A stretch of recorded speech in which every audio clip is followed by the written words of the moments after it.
Do you know that your mindset is a habit? Your sense of personal power is a habit. The quality of your relationships is an outcome of your interpersonal habits.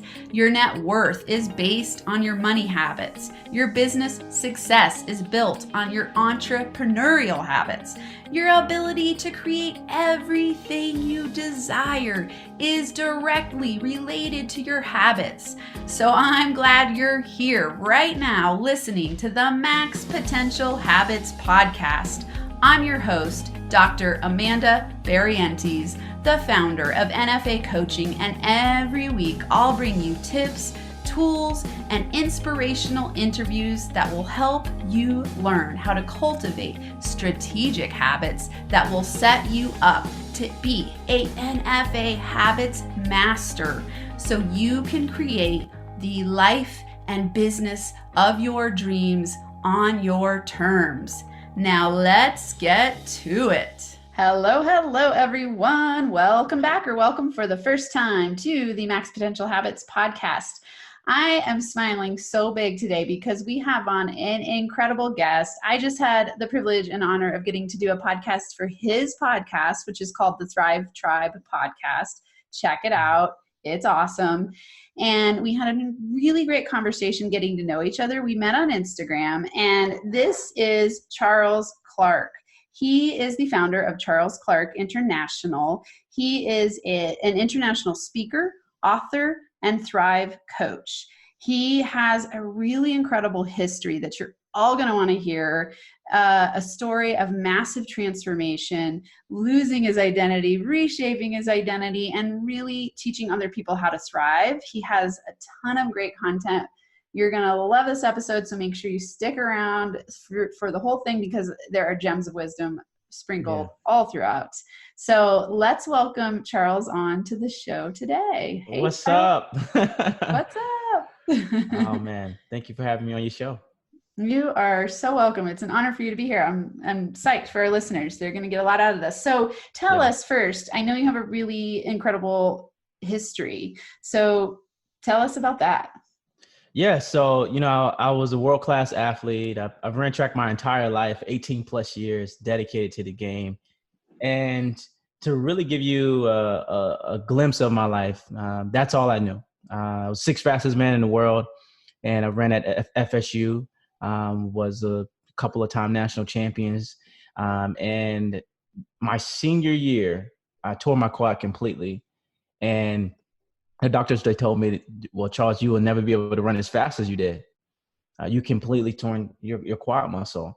And to really show you where I was at in that time of my life, I hit rock bottom. I was living back at home with my mom after college. And, you talk about from being one of the best athletes in the world to not being able to stand on your own 2 feet. That wrecks your identity. I mean, it wrecked mine. And I think a lot of times we put our identity in the wrong places that allow us to get to that point. And as for me, I realized that. And just going through that rock bottom moment to where I am now, it made me realize that in that process of healing, in that process of finding gratitude for my situation, that we have so much purpose, that we have a purpose that is unlimited. And no one can take that away from you. Not even if you hit rock bottom, not even, if the world can't see your value, not even if people talked about you or, you talk bad about yourself. Like, we have so much value, and no matter what happens to us, it can never be taken away. And the moment we start to activate that, that's when we are living in purpose. That's when we start to connect with the essence of who we are. And I realized all of that, and it happened with a high school teenager. And I finished the speech, and she came up to me with tears drifting down her face. And she said to me, listen, Charles, what you said on that stage, it changed my life because I felt like killing myself today, but you make me want to live my dream, and now I'm going to do it. Wow. And at a time in my life where I'm living at home with my mom, I'm borrowing her car to take girls out on dates and stuff. She saw value in me. She saw that that I could do something to help her with her situation. And from then on, it became this way of living, to live bigger than me, to live for someone else, to do things outside of what my needs are. You see, because I was trying to win a gold medal. I thought in order for me to be respected and appreciated was for me to do that. But that teenage girl, she showed me that it was bigger than me. And when we choose to make, I love and this. My eyes are filling up with tears, and what it is this feeling of connection with other people through your story. yeah, Your willingness to share your story helps save someone else. yeah, Like, that's powerful. And we all have the capacity to do that, Amanda. Yeah. It's like, and I interrupted you. You can keep going. no, I just had to share please that because interject it's all the so time. powerful to. I have people say this to me a lot. They're like, "Wow, thank you for sharing," because I'm very revealed. I tell people all of my downfalls and my fears, and they're like, I think sometimes they're surprised, and I just go, here's the thing. If I don't share with you, then it means that you're going to hide your story, and sometimes we feel shame, and we don't want to share it because we feel like it might be embarrassing, or we might feel ashamed of it. But the truth is, everyone wants to connect on that human level. Right. You reveal yourself. It gives other people the permission to reveal themselves and have a place to connect. So it's like going and sharing that story allowed her to feel really, I think, to drop into her heart, it sounds like, and realize like there's something more than what I've been focusing on, which is my misery. Yeah, it's something bigger than me out there that can fulfill me. Yeah. Right. Yeah. Like, she made me see that it was bigger than me, but she also made me realize that I can no longer be ashamed of where I am. I need to be able to accept where I am right now, because if I can impact somebody in my struggle, imagine what I can do in my success. Imagine what people can do in their struggle. Like, you just got to embrace your situation right where you're at. And you could be at rock bottom, and you can change someone. There's people out there that are living out on the street, and they're homeless, yet they can find and say something to you that can change your life in a radical way. Yeah.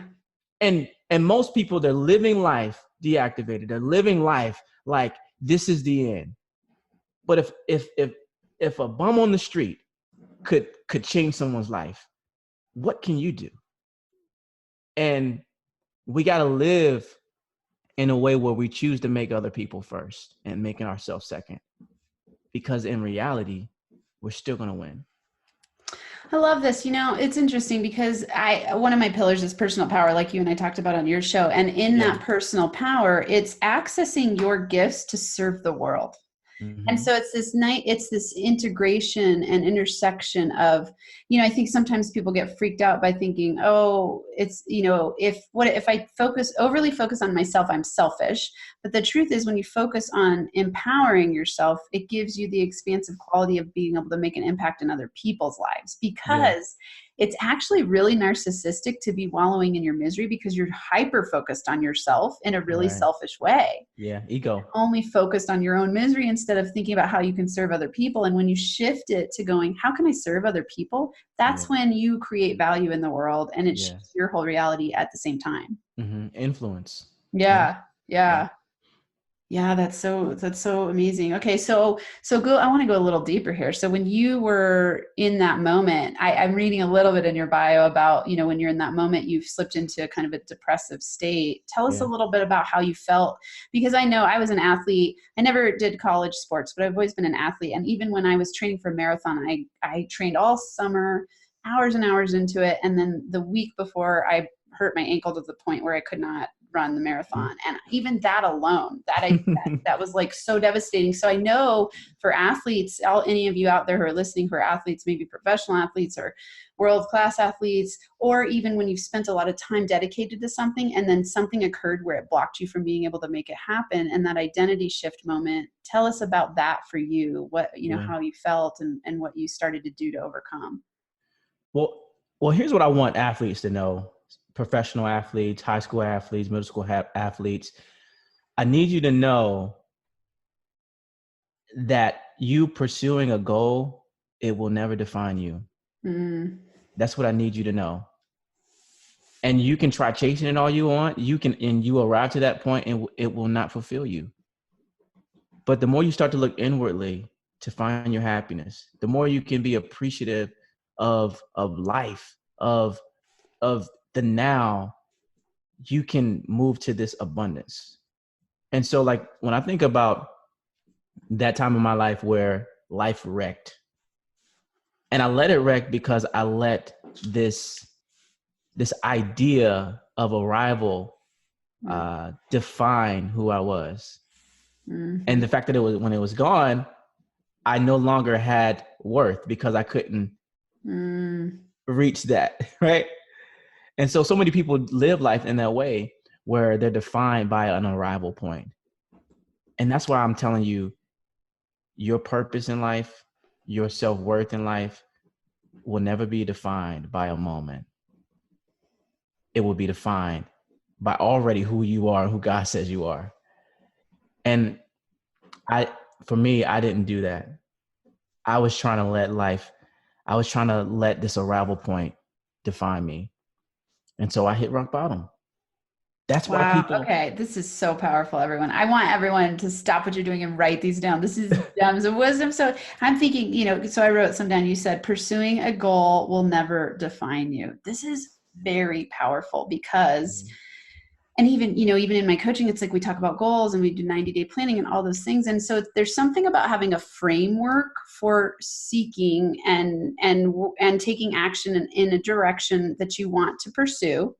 There's a difference between that and letting it define you. So it's like, it's interesting to kind of have both of those worlds going on at the same time where you go, okay, I have got these goals and I've got these visions, but I still want to do it. Yeah. Right. But that doesn't define you. So I think that's a very critical point that you're making. And then, the idea of a rival defined you. That's so powerful too. You think it's about the journey. It's about the learning. It's about what you get to experience, who you get to meet, and how you act along the journey. Yeah. There. It's not, okay, once I get to that point, then I'll be happy. Then I'll feel successful. Then I'll be nice to people. Then I'll have time for my family, right? It's about the whole thing is a journey and it's all a learning process. So I love that you pointed those out. And then you said the purpose is never defined by a moment. So these are really great, everyone. I mean, if you're listening right now, I want you to take a screenshot and, add our hashtags to it. I know you're on Instagram. So it's the Charles Clark. Mm-hmm. So hashtag the Charles Clark and hashtag NFA coaching and say, share with us how you feel about these statements that Charles is making. Just even pursuing a goal will never define you. That's powerful. That's a very powerful statement and a very a paradigm shift in the way we think about goals. Yeah. So thank you for sharing that. Had to point that out. And just to add to that, what is so critical for our journey is gratitude. Mm-hmm. Because that gratitude will change your attitude. That gratitude will open up doors that you never even expected to happen. And for me being at that moment in my life, I know we want to get to, the other good stuff, but for me being at that moment in my life, I had so much shame in where I was. I had so much brokenness. I had so much disappointment. And you know what I did? I said, they're the reason why I'm a failure. I can't believe this happened to me. Have we ever done that? Or we just lived in this shame. We just live in this ego inflated truth, and we stay there. And what changed me to this thriving mode that I'm in is the gratitude. I started to be thankful for the injury. I started to be thankful for the breakups. I started to be thankful for the coach that gave up on me. Because honestly, if that situation never happened, I would never be on this podcast right now. I would never be in Tampa, like living my dream. So sometimes you need to be broken to be built. These are good. This is awesome. Yes. So true. That shame piece. I love what you're saying. So, and I'm wanting to write all these down. So broken to build, need to be broken to be built. That's powerful. And I think what I hear you saying that I want the listeners to take away is this idea that when you're facing a challenge, instead of blaming everyone around you, if you can really shift your perspective to going, what are the lessons I need to learn here? How can I use this to help myself grow and then share that with the world? It completely changes your ability to be powerful within yourself. I really think about it as I call it the NFA mindset. And part of the NFA mindset is radical responsibility, which means you can't blame other people for your ownership. Yeah, you can't blame other people. Otherwise, you lose all your power. If you blame everyone else, how are you going to change them? The only power you have is to change your own thoughts, decisions, and actions. And so in order to progress, you got to have powerful ownership. I call it radical responsibility, and it's part of the NFA mindset. So you and I are so aligned. I love it. Yeah, that's so good. Can I elaborate? I don't know how much time we got on this podcast. Yeah, go for it. Go. But, I know we didn't talk about that. I tell people I try to time it, which I forgot to set the timer when we started, but I used to do life history interviews with incarcerated men, and I would do 4-hour interviews. So every once in a while, I'm like, I could probably do a 4-hour podcast. Groups can handle it, but I could do it. We had to sell that as a course. Exactly. But I do this thing called Thrive Experiences, and I did one 3 weeks ago. And the thing that we all need to do, if we ever want to have our breakthrough moment, right? If we ever want to experience something radical, if we ever want to get to this aha, is we have to accept the best truth. And there's 3 truths that we can accept. We can accept the irrational truth. And the irrational truth is the ego-inflated truth. It comes in the form of blame, pride. And then there's this reasonable truth. And the reasonable truth is the one that makes sense for one to believe, but it robs you of hope for your future. And then there's the truth that we all want to get to, which is the developmental truth. And that truth is the one that sets you free. That truth is the one that matures you and allows you to reach your becoming. And for so long, I've been living in that irrational and reasonable truth. And the moment I said, I'm responsible for this injury, I'm responsible for the things that happened in my life, and I'm going to take ownership with that, I move from shame, pain, to purpose, to impact, right? So if you're listening out there and you've been blaming somebody else for what happened to your life, the more you do that, the more you are going to lose control of what happens next. So I need you to take ownership today. I need you to say that I'm responsible. I need you to say that it's on me. They had no control over the situation. And I know you might have some, horrific event that happened in your life, but so what? Take ownership now. Because you don't want that thing to define the rest of your life. Yes. I love this. Thank you. This is so powerful and so resonant with my experience of transforming out of all the stuck places that I've been in my life, and the way that I help people do that as well. It's really the first critical step is the willingness to do the work and the recognition that you can change your life from today forward. And then that's not to negate that bad things happen to people all the time. It's your perspective about it is what matters. And what you highlighted is really important, is that don't let it define you. Don't let it become your life story. Don't let it shape everything from here on out. Don't let it create who you attract to you in the future, to keep waking up to the lesson. Because really, I look at divine purpose being to help your soul expand to its highest potential. And in order to do that, you can't be blaming other people for everything. And you've got to realize that every single thing that comes your way is meant for your spiritual evolution, is how I believe it. So I go, everything you're drawing to you is helping you wake up to your inner genius. You're becoming, calling, to your becoming, to your thriving, right? So if you look at it and you keep going, screw you, universe, I don't want that lesson, I don't want that lesson, I don't want that lesson, you're going to get even more of it because you're blind to the lesson. So how can you look at those as opportunities for growth? That's good. It's yes. I want to interview you all day. I love this. Okay, so tell us, when did you step into your current position? So you're a coach, an author, a speaker, and it sounds like you started that pretty quickly when you were doing the speech for the high schoolers, and that started to shape you into knowing. Is that how that unfolded? Yeah. So I had the injury a few years ago when I was living at home with my mom. So 2011, I moved back home with my mom. Okay. Injury happened 2010. And during Let's that just process, give your mom a high five real quick. come You on, mama. moms, holding it down because I was living rent free. Okay. But I've recently retired from track and field. So I retired 3 years ago. So the same time as your story, which is crazy.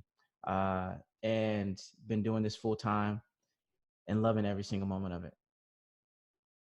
That's awesome. Wow. So was it for you, like what made you go that direction? Like what made you say, I'm going to go from track and field to being a coach and a speaker and an author? Yeah. So life will teach you. Life will really teach you sometimes if you're willing to listen. Awareness is key.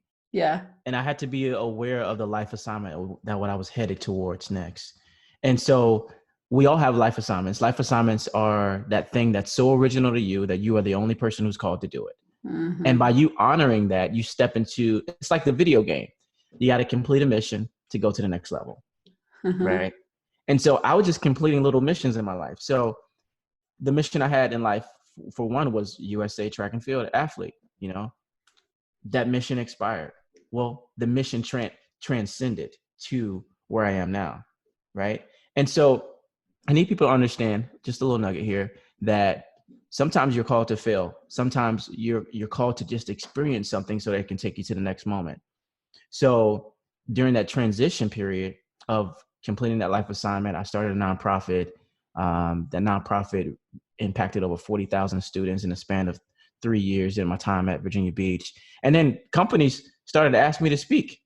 They were like, "Oh, yo, we need to hear you. We need to bring you in on our organization. Our people need to hear what it's like to be a winner. Our people need to hear like what it took you to get to that point." Now, mind you, I was living at home with my mom. They didn't know all that, but they still saw me as a winner because I was still doing the things that winners do: Yeah. persevere, Yeah. right? Yeah. And in that perseverance, it brought me to Tampa, Florida. I literally pointed at a map and I just felt called to be in Tampa. Huh. I said to myself, I'm going to find my wife here. I'm going to start my business here. And all those things are just like thriving. I'm just so excited and really just being present with the now and thankful for the now and honoring those life assignments. So the life assignments really got me to where I am. Okay. Wow. So it's, I love this. I love metaphors like that, and or the way that we piece together our journey. And life assignments to me sounds like these critical pivotal moments in your life, or even actually, you being an athlete for the first, what you said, 24 years of your life. Well, 18 plus years, yes. Okay, Mm-hmm. 18 plus years. It's like you're on this trajectory, and that was your life assignment during that time. You probably dedicated a lot of time, energy, Yeah, money, and everything to it. And then the next journey and evolution of yourself is like the next life assignment. And it gives you all of these clues and skills and right. experiences.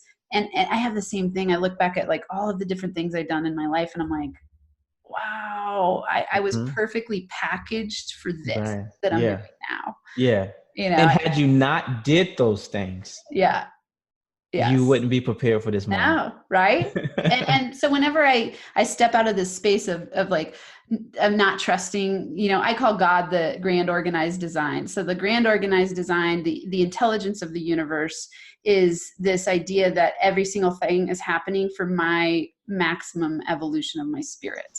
And Yeah. so every little life assignment that I'm getting is shaping me for that. And Yeah. so whenever I don't, when I get in a place of fear, it's because I'm not trusting that everything is perfect as it is, Yeah. That's good. and so whenever I can just step back and go, no, trust the universe. This is perfect as it is right now. It all Mhm. shifts, and it usually gets easier a lot faster. Yeah. Yeah. That's good. That's good. It's pretty wild. Oh, this is so great. Okay. So tell us, I'm trying to think. Oh, tell us about your latest. I know you're big on your Thrive Planner right now, so I want to hear about that. Yeah. So the Thrive Planner is a 90-day planner designed to move one big goal towards the finish line. And I designed it to be one big goal because I know how chaotic life can be. And when we try to just put everything in one spot, it's overwhelming. And I wanted the Thrive Planner to be like our sanctuary. Like, I come here for one thing. And when I come here, I'm going to execute. It's a get things done planner. It's not a coloring book. So, if you're looking to doodle and all that, this is not your type of planner. But if you want to move that big goal towards the finish line, this planner is for you. And it's been the thing that allowed me to be in a position where I am now, traveling around the world, doing what I love, impacting tens of thousands of lives each year. And I realized when I made that transition with track and field to running my own business, it's funny, right? I went from running to running my own business. Yeah. And I couldn't keep up with the fast pace of the clients and, the processes and all those things. I couldn't keep up. And I realized in that, I said, my talent will never shine if I don't plan for it. And so many people, they're letting their talent try to override their responsibility to plan, but it will never work. You got to plan, because if you're working without a plan, you're planning to fail. And so I created this 90-day planner to help people get organized, have clarity, confidence, and move that big goal towards the finish line. I love this. This is so up my alley. Come on. I do 90-day plans with my clients, and I like how for you, it's a one goal to the finish line. And I think you're right. We take on too much, especially as high achievers and high performers. I think about athletes and entrepreneurs, similar boats, it's like, you got to work hard toward a goal. You got to be able to vision. You got to have a tough mindset. You've got to do whatever it takes. You got to be able to offset pleasure in the moment for long-term gain. All those things are similar disciplines, but there's this interesting thing how, let's say in athletics, you have a coach and they guide you along a path and your goal is very clear, right? But in business, we often don't take the time to do the same strategic planning. And disciplined actions set you free. So I have all my clients journal. It's a requirement, and do a plan. And so I love this idea. I can't wait. I'm buying it today. It's amazing. So brilliant. Where would people find it if they want to buy it? Yeah. So all you have to do is go to thethriveplanner.com, THRIV planner.com. And right now we're just doing a special 40% off. And you can get that planner shipped to you for only $27. So that looks amazing. I'm looking at it online. Oh, and I want it. You said THRIV. Don't forget the E. Thrive. So the word Thrive planner.com. It looks amazing. Everyone check it out. I absolutely know that one of the things I attribute to being able to be a single mom in grad school and get a PhD and do research and build a company, which is awesome. It's all due to my planning. So this is essential. And he has created this incredible planner so that you can have a strategic approach to doing it. So check it out. It looks amazing. Thethriveplanner.com. I'll put the links in the show notes. So tell us, what are the top 3 max potential habits that you think got you where you are today? Ooh. The top 3? Yeah. Being 120% committed. Nice. Like, I think people commit when they know it's for sure. It's a for sure thing. But as soon as I have a vision and I understand and I have developed clarity for it, I'm 100% committed to it. 120% committed to it. And love it. I think that is the zone of discomfort. Being 120% committed. I'm literally throwing out plan B, I'm throwing out plan C, all of the above, and I'm just gonna focus on A. A is all I got. A is all I want. So if I want it, I'm gonna get it. And so like I'm just so in love with being all in. And if you ever want to be successful, it's going to require you to accept the process. Success doesn't happen with you not being accepting to it. Success it doesn't happen in that zone of comfort. You have to be willing to be comfortable in the uncomfortable. Yeah. Yes. I want to give you Yeah. like 15 high fives right now. So good. So true. I love Yeah. the statement, until you're committed, there's hesitancy, the chance to draw back, always ineffectiveness. And Mm, you also just incorporated to decide, which means to cut off. You're cutting off all the other options because you have right. committed to your decision that you're going to make it no matter what. Yeah. And you know what happens? You will realize one of the most remarkable gifts every creature on this planet has. And that is this innate resilience to feel uncomfortable in the effort to achieve greatness. Yeah. That's 120% committed. Nice. I love it. Okay. Number two. Number two, what got me to where I am, I can't let go of gratitude. Mm-hmm. I know it's something that we talked about, but I got to reiterate it, you guys. Uh, had I not found gratitude, I would not be in a position. So me being thankful, okay, let me just back up for a minute. I'll take you to something more recent that happened in my life. So I did Toastmasters. Mm-hmm. And Toastmasters is a speaking organization where you learn to clarify your message and becoming the best leader, right? And so I made it at nationals, and I put the best speech on of my lifetime. Like I was like, oh my gosh, I crushed it! Yeah, woo! Like right, I was flexing on them. And so they end up calling the top three winners, the top three competitors, and they didn't call my name. And all the energy I felt of happiness of like doing my best was all gone. I let the judges decide the outcome of my happiness, Uh-huh. right? That's not gratitude. And so I had to learn to look inside myself and say, did I do a good job? Yeah, Charles, you did a good job. Did you love that moment? Yeah, I really did love that moment. And when you start to do that in the simple things in life, you literally transform your mind. You have the right attitude to be in position for the next thing.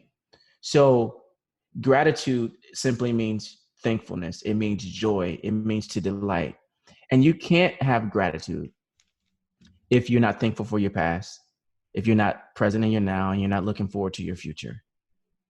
So those are the three steps. I need you to be thankful for your past.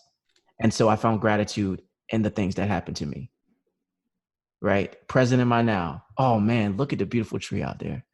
Look at this moment right here that I have right now. Look at the crowd, a sold out crowd. Oh my gosh, this is amazing, right? And now I can look forward to my future.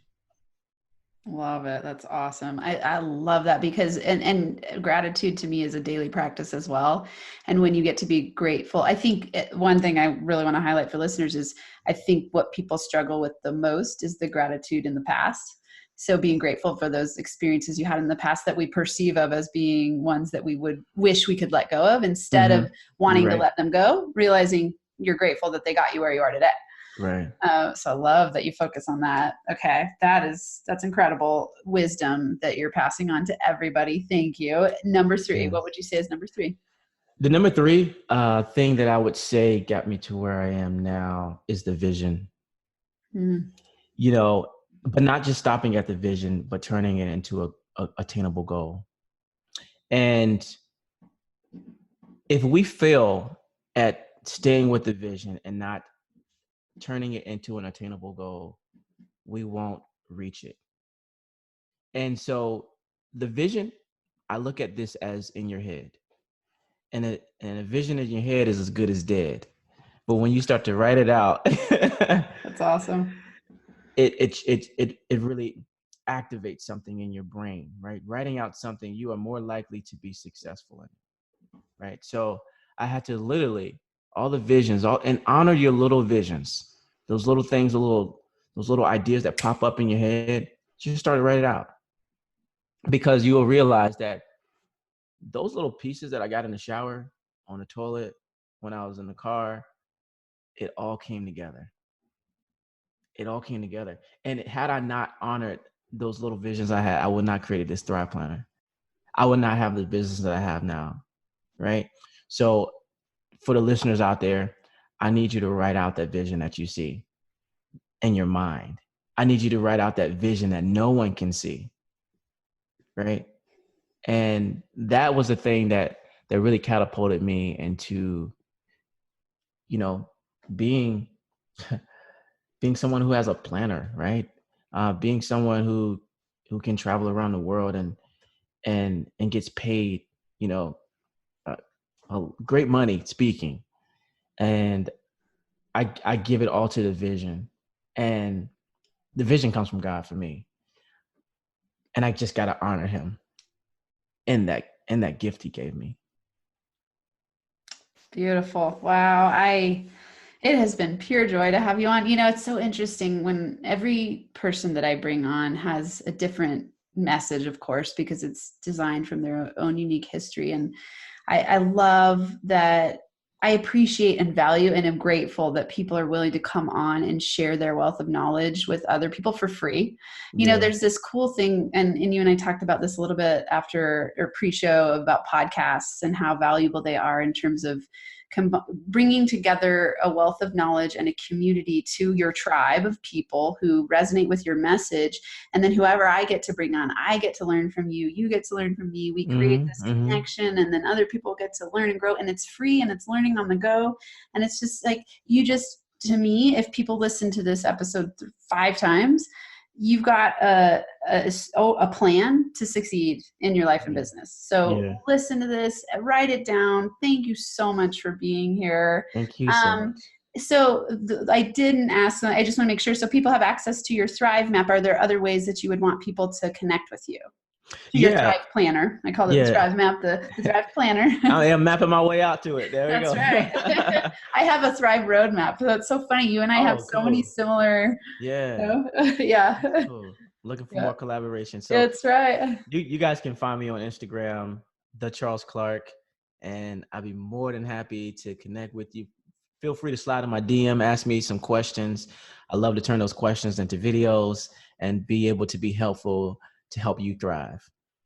Great. Okay. And you know, my sign off is always, I'm going to say goodbye to everyone now. Thanks, Charles, for being here. It was a great honor and joy and privilege. And I hope that you all have a NFA day where you thrive and feel alive. Thanks so much for listening to this episode. If you're liking this podcast, help spread the word by subscribing, sharing, leaving a rating and a review. To connect, go to nfacoaching.com, where you can join the Max Potential Habits community and get access to all of my free and paid resources. There's daily inspiration on Instagram, IGTV videos, access to the Max Potential Habits LinkedIn group, and links for working with me in the live weekly Max Potential Habits online group training, the NFA Money Magnet Habits online course, and if you're really serious about taking it to the next level, you can also schedule a Max Potential coaching consult. Until next time, I hope you have a NFA day where you thrive and feel alive.